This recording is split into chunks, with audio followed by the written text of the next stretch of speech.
ছবিদার অভিনয়ে গুণগ্রাহী ভক্ত ছিল দাদা। এমন ঘটনা নিজের চোখে দেখেছি। দাদার ছবিদা পাশাপাশি বসে আছে, কেউ হয়তো দাদার উচ্ছ্বসিত প্রশংসা শুরু করলো। দাদা অমনি ছবিদাকে দেখিয়ে বলতো, যজ্ঞকে প্রশংসা করো, ওর জলসাঘর দেখেছ? ওই অভিনয় প্রতিভার কাছে তো আমরা চুনোপুটি। নিজের ছেলের মতো দাদাকে স্নেহ করতেন ছবিদা। দাদার মুখে ওইসব কথা শুনলে ঠোঁট অল্প বেঁকিয়ে পরিচিত হাসি ছড়িয়ে মৃদু প্রতিবাদ করার চেষ্টা করতেন ছবিদা। পরে দাদার অনুপস্থিতিতে ছবিদাকে বলতে শুনতাম, উত্তমের মতো বড় মনের ছেলে খুব কমই আছে। বড়দের যেভাবে শ্রদ্ধা দেখায় তাতে দেখো একদিন উত্তম জীবনে অনেক বড় হবে। ছবিদার মৃত্যুর খবরটা শুনে তাই প্রথমে দাদাকে খবরটা পাঠিয়েছিলাম। সেদিন দাদার ইনডোর শুটিং চলছে, খুব সম্ভবত সলিল দত্তর ছবি। আমার কোনো শুটিং ছিল না বলে বাড়িতেই ছিলাম। টেলিফোনের দুঃসংবাদটা তাই আমাকেই প্রথম শুনতে হলো। সত্যি কথা বলতে কি, কেঁপে উঠেছিলাম খবরটা শুনে। একটা মৃত্যুর ফলে কতদিনের সম্পর্কে জবনিকা পড়ে গেল। ছবিটাকে ঘিরে আমার স্মৃতি কি কম? মনে পড়ে গেল দাদা ঠাকুর ছবির আউটডোরের শুটিংয়ের কথা। সুলতানগঞ্জে গেছি সকলে মিলে। ছবিদা তো মুখ্য চরিত্রের অভিনেতা। ছবিদা ছাড়া দলে ছিল গঙ্গাপদদা, কানুদা, নিপতিদা, বিশ্বজিতের মতো আরও অনেকে। ছবিদার তখন শরীর খারাপ হতে শুরু করেছে। রাতে হাঁপের টান বাড়ে, দু চোখের পাতা এক করতে পারেন না, রাতটা জেগেই কাটান। আউটডোরের এক রাতে আচমকা ঘুম ভেঙে গেল আমার। সার সার বিছানায় আমরা শুয়ে, নাইট ল্যাম্পের আলোয় চোখে পড়ল ছবিদা হাঁপাতে হাঁপাতে বিশ্বজিতের খাটের কাছে এগিয়ে যাচ্ছেন। ব্যাপার কি? কৌতূহলী চোখে তাকিয়ে আছি। খাটের সামনে গিয়ে দেখি ছবিদা বিশ্বজিতের একটা পা মশারির মধ্যে ঢুকিয়ে দিয়ে নিজের খাটের দিকে ফিরে আসছেন। চোখাচোখি হয়ে গেল আমার সঙ্গে। কিছু প্রশ্ন করার আগে ছবিদাই হাঁপাতে হাঁপাতে উত্তর দিলেন। হঠাৎ চোখে পড়ল বিশ্বজিতের একটা পা ঘুমের ঘোরে মশারির বাইরে চলে এসেছে। জানিস তো, এখানকার মশা কামড়ালেই ম্যালেরিয়া। পাটা তাই মশারির মধ্যে ঢুকিয়ে এলাম। শ্রদ্ধায় মাথা নুয়ে এসেছিল কথাটা শুনে। অমন যে দিকপাল অভিনেতা, হাঁপের টানে যে মানুষটা দু চোখের পাতা এক করতে পারছেন না, সেই কিনা বিশ্বজিতের মতো নবীন অভিনেতাকে মশা কামড়াবে বলে তার পা নিজের হাতে তুলে মশারির ভেতরে ঢুকিয়ে দিয়ে এলো। কত মহৎ প্রাণ হলে এমন আচরণ করা যায়। বাড়ি ফিরে দাদাকে বলেছিলাম ঘটনাটা। দাদা আশ্চর্য হয়নি, বরং বলেছিল, ছবিদার এমন অনেক গুণ আছে যা আমাদের আয়ত্ত করা উচিত। তুই তো মানুষ ছবিদার একটা গুণের পরিচয় পেয়েছিস। আমি বহুবার অভিনেতা ছবিদার সহমর্মীর সহযোগী মনের চোখ দিয়ে এক অন্য ছবিদাকে দেখেছি। কতবার যে আমার অভিনয়ের দোষ ত্রুটি যেচে দেখিয়ে দিয়েছে, আমার অভিনয় সমৃদ্ধ হয়েছে তাতে। দাদার কথা শুনে মনে পড়ে গিয়েছিল, আমারও ঝুলিতে তো এমন একটা ঘটনা রয়েছে। দাদা ঠাকুর ছবির শুটিংয়ের সময় ঘটেছিল। দাদা ঠাকুর ছবির পরিচালক ছিলেন সুধীর মুখোপাধ্যায়। একদিন একটা লম্বা শট দিতে হলো আমায়।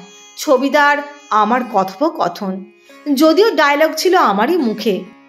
আমরা একবার রিহার্সাল করতেই ফাইনাল টেক হলো।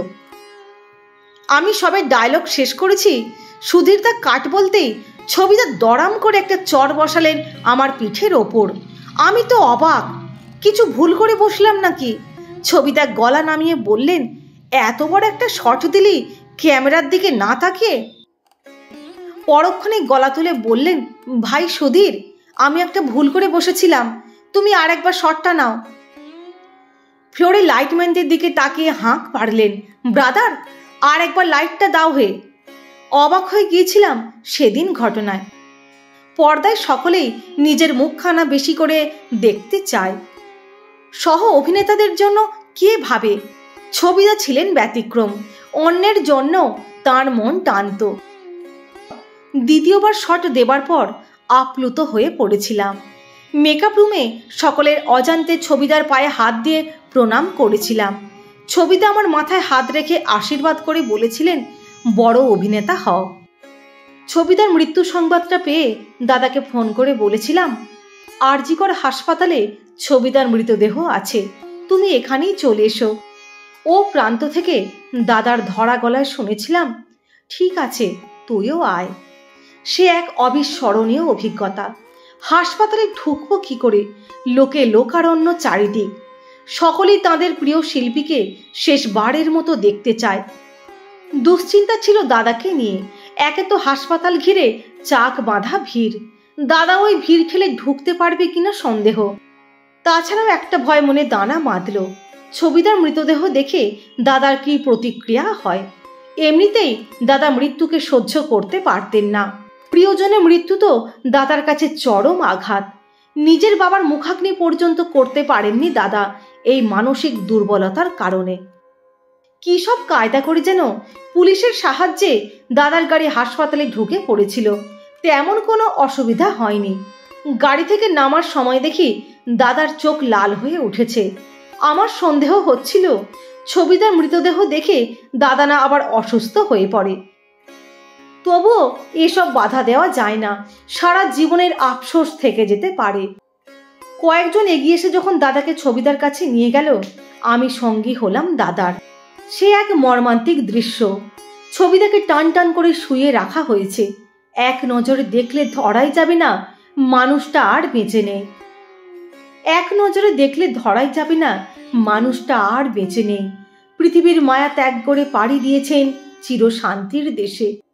অবাক হয়েছিলাম ছবিদার শরীরে দাদা হাত রাখায়। বুকের ওপর হাত বোলাতে বোলাতে দাদা বলে উঠল, নিশ্চয়ই ওখানে বড্ড কষ্ট পেয়েছেন ছবিদা। তখন চোখের জল সামলানো মুশকিল হয়ে পড়েছিল। যতদূর মনে পড়ে দাদা চেয়েছিল ছবিদার শোক মিছিলে পায়ে হাঁটার। নিরাপত্তার খাতিরে আপত্তি জানালো পুলিশ। দাদাও আবেগ সামলে নিয়েছিল মুহূর্তের মধ্যে। নায়ক জীবনের এটাই তো ট্র্যাজেডি। তারা কোনো শোকসভায় হাজির হলেও মানুষ উদ্বেল হয়ে ওঠে, শোকসভা পরিণত হয় হট্টগোলে।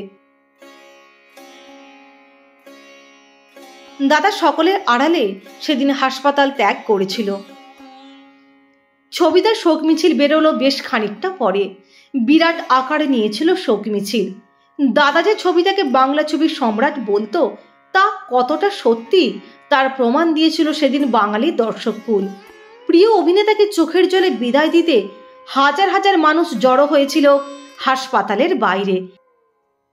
এতটাই ভিড় হয়েছিল যে ছবিদার মৃতদেহ বহনকারী গাড়িটা হাসপাতাল থেকে শ্যামবাজার 5 মাথার মোড়ে পৌঁছতে সময় নিয়েছিল পাক্কা 1.25 ঘন্টা। শ্মশান ছুঁয়ে বাড়ি ফিরতে সেদিন আমার অনেকটা বেলা হয়ে গিয়েছিল। বাড়িতে পা রেখে শুনলাম দাদা নাকি বাড়ি ফিরে অবধি মুখে কিছু তোলেনি। দাদা আমার কিছুটা আগে বাড়ি ফিরেছে। তাই চিন্তা হলো দাদার শরীর খারাপ হয়ে যায়নি তো। স্নান সেরে দাদার ঘরে ঢুকে দেখি আধো অন্ধকারে একা বসে আছে। কাছে গিয়ে দাঁড়াতে বসতে বলল। বড় বিষণ্ণ সেই গলার স্বর। গলাটা একেবারে নিচু খাদে রেখে বলল, বুঝলি বুড়ো, একটা ইতিহাস শেষ হয়ে গেল। বাবা আগেই বিদায় নিয়েছিল আমাদের। স্টুডিওতে ছবিদাকে দেখলে ছবিদার ব্যক্তিত্বে বাবার কথা মনে পড়ত। আজ ছবিদার বিদায়ের সঙ্গে সঙ্গে সেই ক্ষীণ যোগসূত্রটাও হারিয়ে গেল। শুধু ওই দিনটাই নয়, পরদিনও দাদা শোক কাটিয়ে উঠতে পারেননি। মনে আছে পরদিন সলিল দত্তর সূর্য শিখার ছবির শুটিং। আমিও অভিনয় করছিলাম ছবিটায়। দাদাই সকালবেলা ডেকে বলল, আজ আমি স্টুডিওয় যাচ্ছি না। সকালে সলিল দত্তকে ফোনে জানিয়েছি, ওরা বোধহয় অন্য কোনো শট টেক করে ম্যানেজ করবে। তুই তো স্টুডিওয় যাচ্ছিস, আমার হয়ে বুঝিয়ে বলিস। আসলে আমি স্টুডিওয় গেলেও ক্যামেরার সামনে দাঁড়াতে পারবো না। মনটাই একাগ্র করতে পারছি না। অভিনয় করব কিভাবে? দাদার সেদিনের আচরণ পরেও আমায় ভাবিয়েছিল কত বড় মনের মানুষ ছিল দাদা। বয়স্কদের প্রতি শ্রদ্ধা জানাতে দাদা যেমন পিছুপা হতো না, যোগ্য মানুষকে সম্মান জানাতেও তেমনি কোনো রকম কাপ্পণ্য দেখাতো না।